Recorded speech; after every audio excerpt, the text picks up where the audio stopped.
everybody, I'm CJ Liu. Welcome to the Fire It Up with CJ show. Today we have the privilege and honor of having Joseph Goldstein, who is one of the first Vipassana teachers here in the United States, and also one of the co-founders of the Insight Meditation Center in Barre, Massachusetts. So welcome.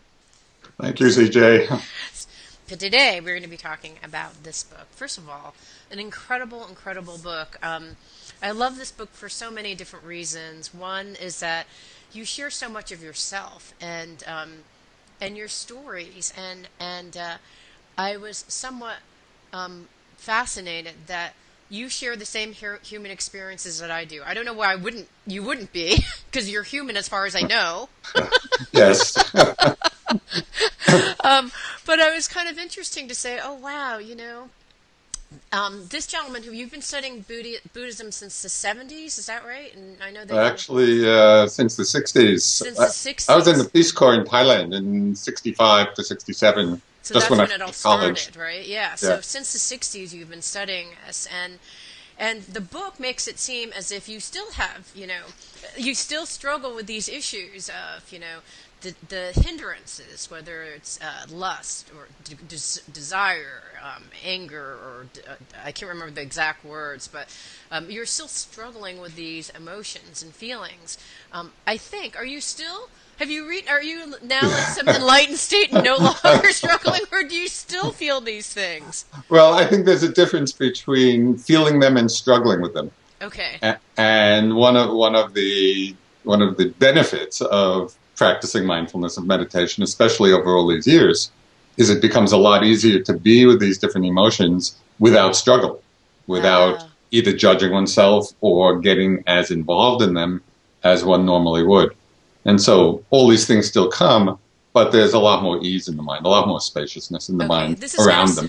This is going to sound like a stupid question, but do the thoughts still kind of pop into your head, like, oh, I can't believe she just cut in front of me in line, or do those thoughts don't even emerge into No, all kinds of different thoughts come up, but they're a lot less bothersome because it's easier to simply let them come and go without either believing them necessarily or judging them. So they just become like passing clouds. Yeah. So the mind really stays much more peaceful even as the thoughts arise. Oh, interesting.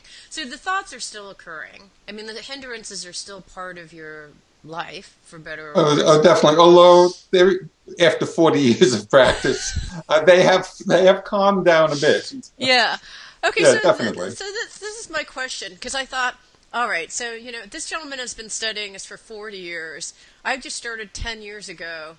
I'm doomed. Like, what's the projection? What can I expect? I mean, because you're doing, and this is like your lifetime focus, right? And I'm doing this, every whatever certain number of minutes on the mat, I'm trying. But this is your primary focus and energy. What's the projection that a typical average person like me that can expect? Well, I think a lot depends about how seriously you take it. Yeah. Because it doesn't depend only on sitting meditation or sitting on your cushion, although that's a big part of the practice, but it's really about applying it in your life.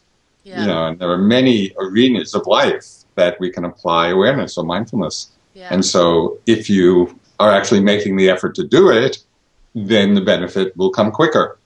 If it's more or less, an incidental hobby, then the benefits might be a little less. Right. You Buddhists are so hardworking. Oh, I don't know.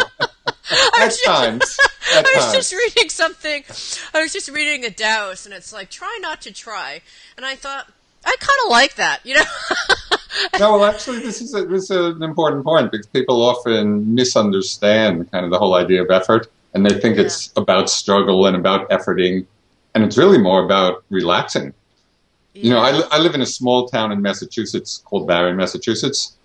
When we bought the center here, this was almost 40 years ago now, we were just in the town square wondering whether we should do it or not, and we saw on one of the monuments that the motto of the town is tranquil and alert. Oh, wow. When we saw, this is on... That's incredible. I just got me chills. Yeah. Tranquil and alert.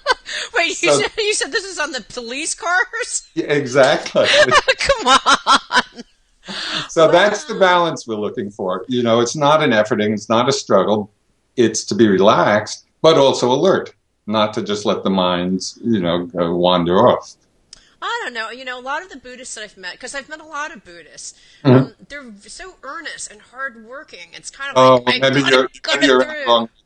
and I'm in the wrong place, in the wrong Now, business. a sense of humor about one's mind is really important. Okay. And it really is a help in the meditation practice. Yeah. So we don't take ourselves quite so seriously. Yeah. It takes a little practice to develop that attitude. Yeah. Yeah. Okay. So then maybe I'm just talking to some unskillful Buddhist. You have to hang out with, a little lighter ones. I need to funnier Buddhists. I need to talk to funnier Buddhists. All right. Wait. There's a great line from a line from a poem by W.H. Auden, which really expresses kind of a certain quality of humor, Yeah. where he says, "To love your crooked neighbor with all your crooked heart."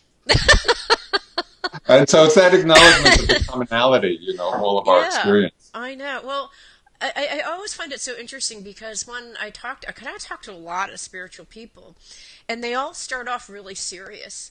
And then my goal after each meeting is like, I'm going to make them laugh. I don't know what it's going to take. You won't have to struggle with me. Okay, good. All